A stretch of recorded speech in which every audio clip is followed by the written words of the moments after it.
Engage another member of the National Assembly, a ranking member who's been there for at least 2 terms. I think is on his 3rd term. That's Makali Mulu, MP Kitui Central.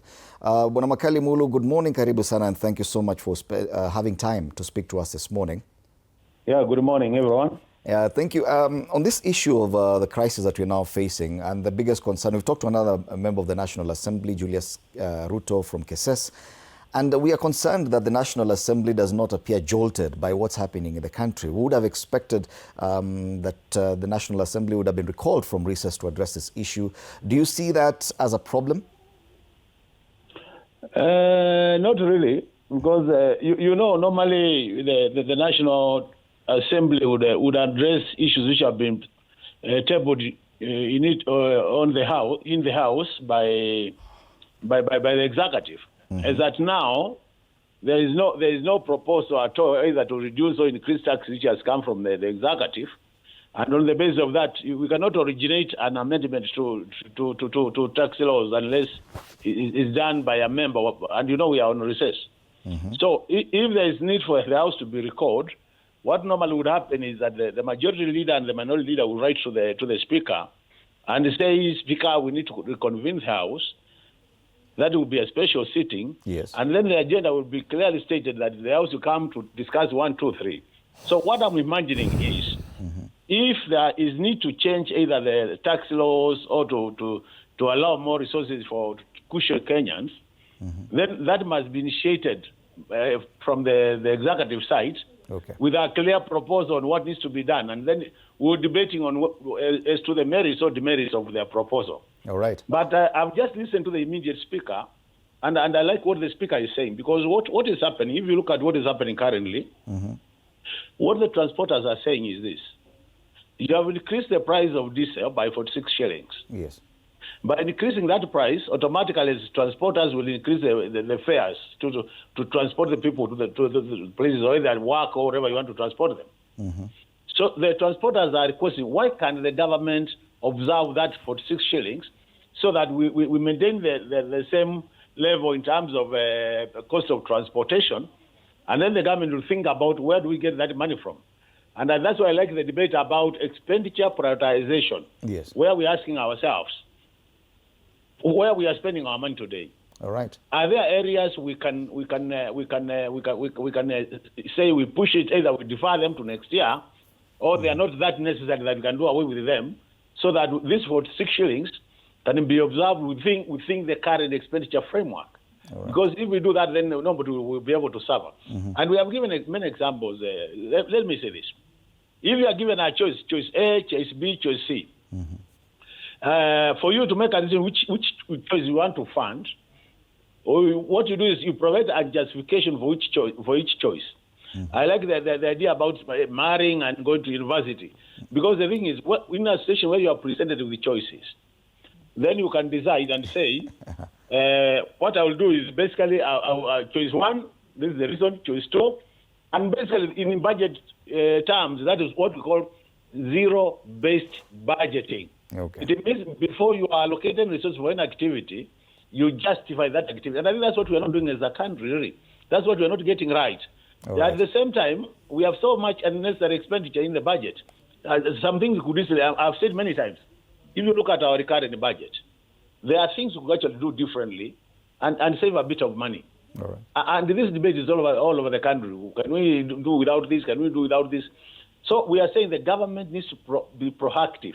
The Minister for Finance, in a collaboration with the presidency, needs to be proactive. They need to sit down and say, which areas will do request Parliament to approve for us, so that we are able to cushion Kenyans. And I don't see that one coming.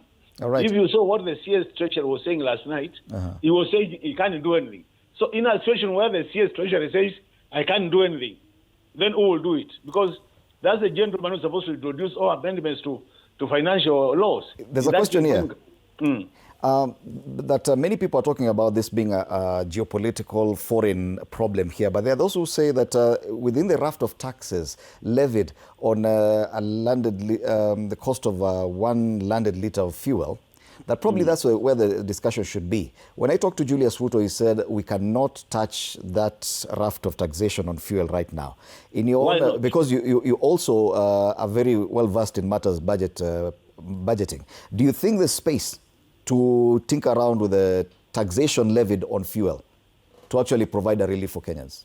When you look at the levies and the taxes and levies, there are about 9 different levies, yes. the taxes and levies. For example, the excise tax is there, VAT is there. The other day, we changed the VAT from 16 to 8. Yes. If we are able to change VAT from 16 to 8 to cushion Kenyans, which other tax can we touch? The thing is, when there is goodwill, we can always do these things. But I'm saying even before we touch those areas, Dr. Ruto is saying we might not be able to touch. I think even the expenditure side, we could actually, you remember the other day there was this debate about the presidency's budget, the budget for the presidency. Yes. We generate a lot of it, and people are asking, why should the president's budget move from 8 billion to 16 billion when we know very well the president does not implement any projects? You remember that question which was being asked by the Kenyans? Yes, yes. So if we had goodwill, that's an area we could easily say, reduce that budget by half. Come to the money which is being sent to the state enterprises. So much of it, if you look at the auditors' reports, is being misapplied. We could say reduce that by about 30%. Look at the money being sent to counties and the kind of misapplication and corruption related to it. We could think around that and say other areas could make savings. Look at the money we are spending on areas like travel, areas like training. I'm sure you agree with me. Today we said let's suspend all the training for 1 year so that we cushion Kenyans, and then we resume training next year. Nobody will die. All right. We are still training. So we are just saying, if we look at where we are spending our money, the expenditure side of the budget, we could save resources which can cushion Kenyans, and nothing much will change in terms of outcomes. We could spare the development budget, but the current budget, we could go with a toothpick and make sure we identify areas where we can cut the budget, get the money we require, and still life will continue without anybody suffering. All right. I've said many times, the challenge we have in Kenya is we are so casual that we apply public resources. When you are a poor person, you don't behave like a king. You appreciate that I'm poor and there are things I can't do even though I want to do them. And that's why we are not getting right. We need to agree that we are a developing country. We can't behave like America. We can't behave like UK. We can't behave like France. So we look at our own area and say, can we operate within our budgets? Can we live within our means? And if we go that direction, I'm telling you, we'll be able to save money for the Kenyans. We'll be able to trigger serious economic activities. We'll put money into the people's pockets, and we'll help the economy grow. All right. Final question before I let you go. What do you say to the criticism that the National Assembly appears a bit helpless and has to wait for the president to come back from a foreign trip to be jolted into action, probably through that motion? No, I think the challenge we have is, it's not a secret. Many Kenyans have said the parliament has been captured, judicial has been captured. Now imagine, in a situation where parliament is captured, judicial is captured, you can imagine the level of capture within the executive itself. Because it's like everybody has to wait for the president to come and trigger some activity. Why do we have ministers? It means they have been micromanaged. They can't initiate anything. Parliament really, I don't want to say we are perfect. We have our own challenges, and it's not people have said we have been captured. Anyway, it's not. I can tell you for sure, even if they brought things that were not important for Kenyans, because majority of them have accepted to vote with the executive without caring what happens to Kenyans. They will still pass. We have a very what would be the best way to?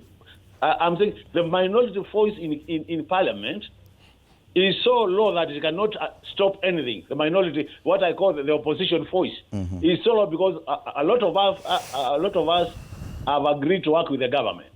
So in that case, I don't want to say Parliament is perfect, but all said and done, we must also be fair to Parliament in a situation where there are things Parliament cannot originate. We might be able to debate them, but in terms of originating them, even the law says, on money matters, you need to agree with the National Treasury. You need to not get approval, but you need to consult with the National Treasury before you make your final decisions. Matters where there is issues of taxation and issues where you are raising money from Kenyans. So when the law is that clear, then it means you can't leave Treasury out when you are discussing issues of money. Like Parliament cannot say we remove VAT or remove road maintenance levy from the budget without consultation with the Treasury. And these are the issues I'm saying the Treasury needs to initiate or originate them. Then when they come to the House, we are representatives of the people. I don't think any one of us will say no to things which benefit the people you represent. All right. Thank you so much, Makali Mulu. Makali Mulu is the MP Kitui Central. Thank you so much for your time with us this morning. Thank you. Gentlemen.